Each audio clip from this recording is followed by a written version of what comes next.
हे बघा सोहम देतोय.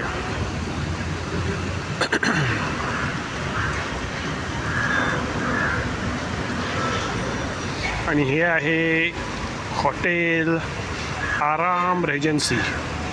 जबरदस्त हॉटेल आहे. तर बघा ॲम्बियन्स बघा, इकडे हत्ती आहे, तिकडे झिब्रा आहे, मंकी आणि मस्त आहे, मल्टिपल आहे. आणि the best part is immediately Satara Pune हायवेच्या समोरच आहे. हे बघा हवाई हॉटेल.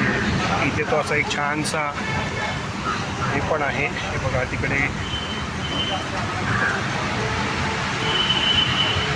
आणि इथे मेन म्हणजे मी कुठे बसलो आहे ते पण दाखवतो आहे. बघा मी बसलो आहे ट्रॅक्टरमध्ये. माझा फोटो येईल नंतर.